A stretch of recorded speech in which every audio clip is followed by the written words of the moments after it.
protest we get from officers, we felt that it was time we verify these certificates of our staff. We've been here 4 years, we've not done it once, so we're doing it comprehensively this time around. And local government of origin, we also found it necessary to revalidate that, because so many people have had to cross over to come and take bona fide, non-bona fide rights of citizenship or of Deltans. We needed to know how many we have in the system and all that. We're not going to sack them, we're not witch hunting them. We need to have a record, because we now have a digitalized civil service commission. And so everything we're doing now will go into the digital angle of it. So we don't have to do it next year, because obviously many things will not change by next year.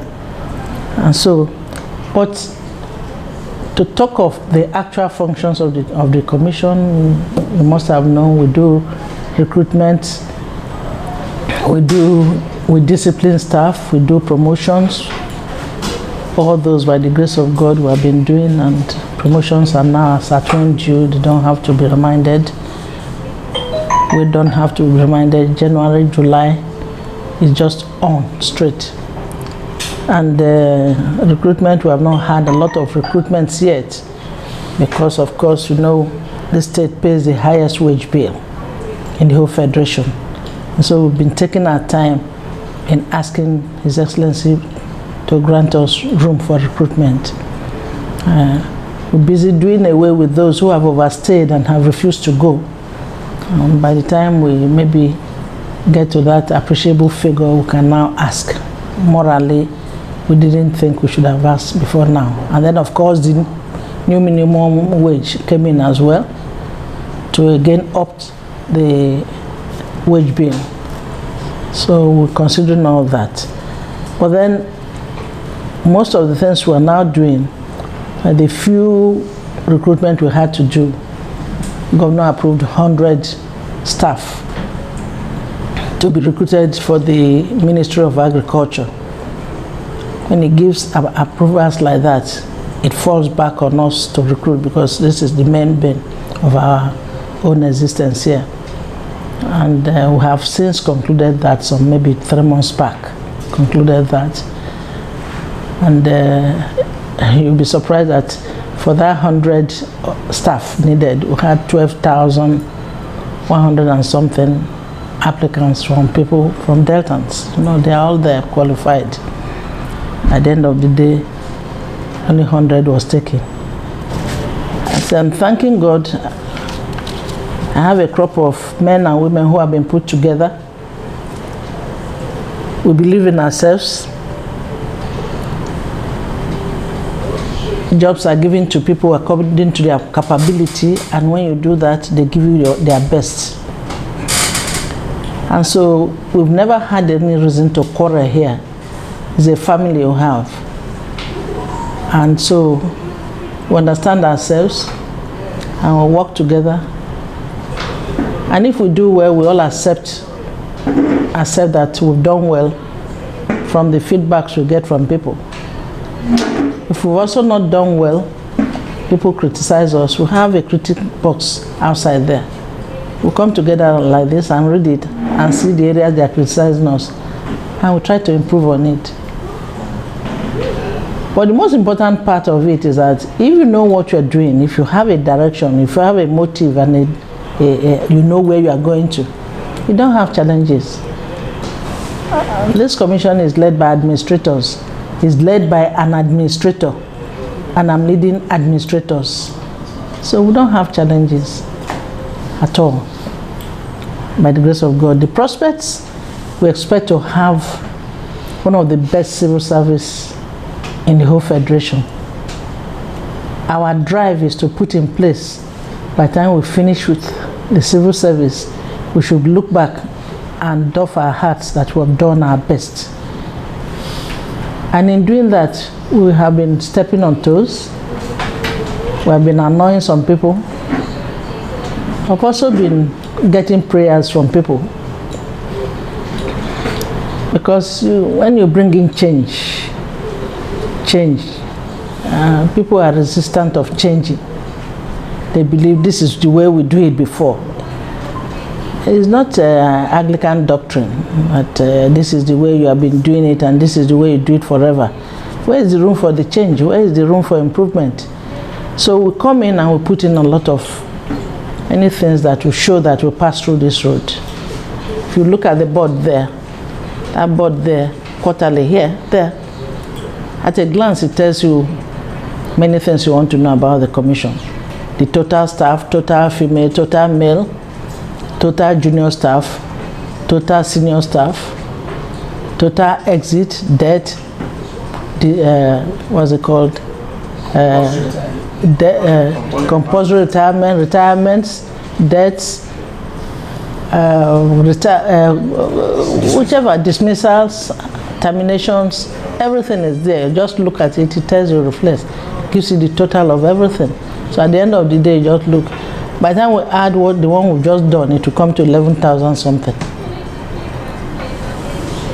So all these are all innovations from us. So we come in with a lot of innovations. As they come, we implement them. People see it and they commend.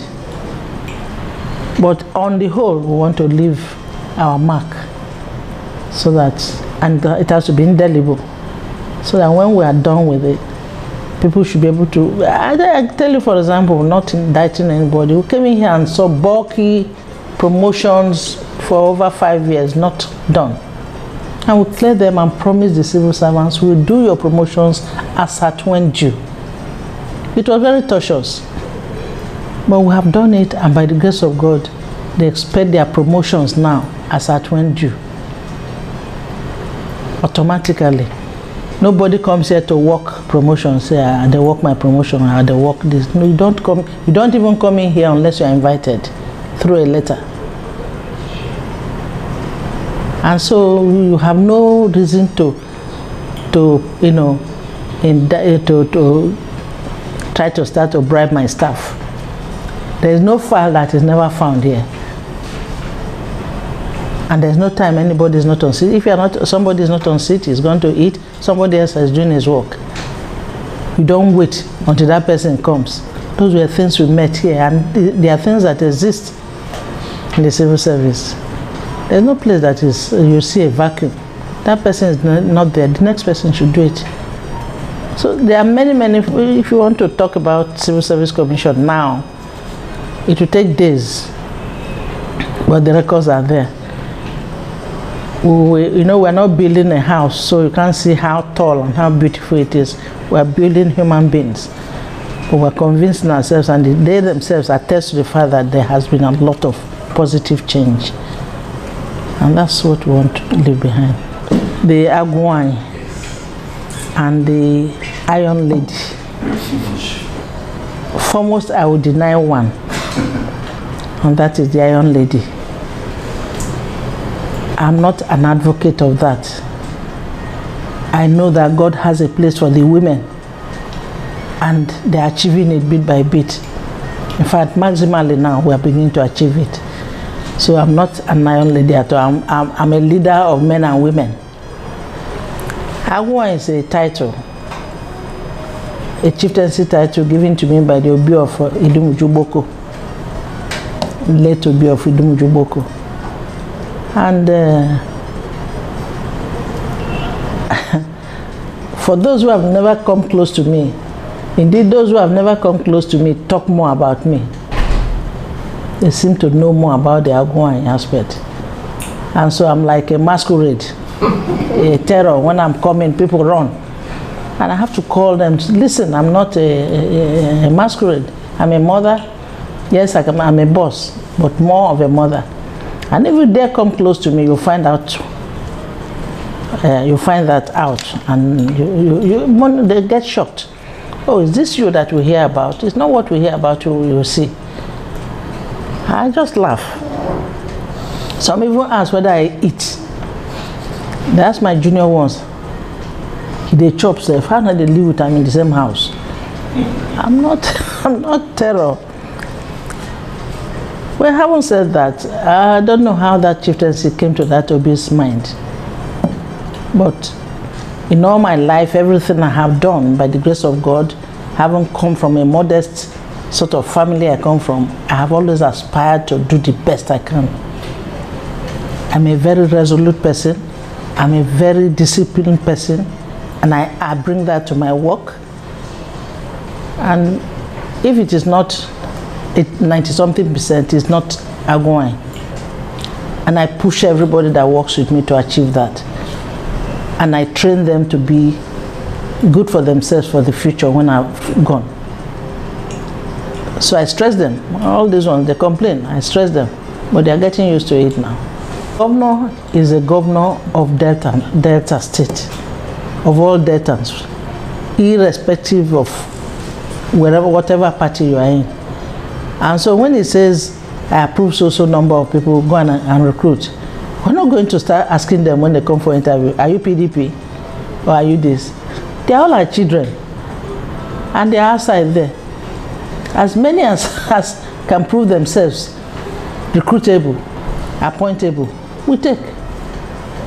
But don't forget that this governor has not approved any appointment, any recruitment yet. What we dealt with was the former governor's recruitment, which it will take only an Okowa to do what he has done. Yes. In this commission. No, that's where again the Agwai comes into it. Nobody does that in this commission. You pick up phone and say, Nkem Okwuofu, please, that's my son, take it. What of those who don't have somebody to pick up the phone like that? That was the essence of my question. Like I told you, I have a modest background. My father didn't break chalk. My mother didn't break chalk. If they were to speak for me in that manner, it means I would never have left the village. No, that doesn't come into it. Merit comes into it. If I was a dunce, I won't started doing all this in 1987 when I was elected as a councillor, and since then I've not looked back. It's been one position or the other. If I was a dunce, by now I should be a pro. And that's exactly what I am now, by the grace of God. It comes by practice, it comes by doing these things, and doing it genuinely. My background is that of nursing. It's a very disciplined job, and you learn a lot, do a lot of courses, administratively and otherwise. And so, having come into government, and I have, by the grace of God, lasted a while, I learn every day, and I'm prepared to keep learning.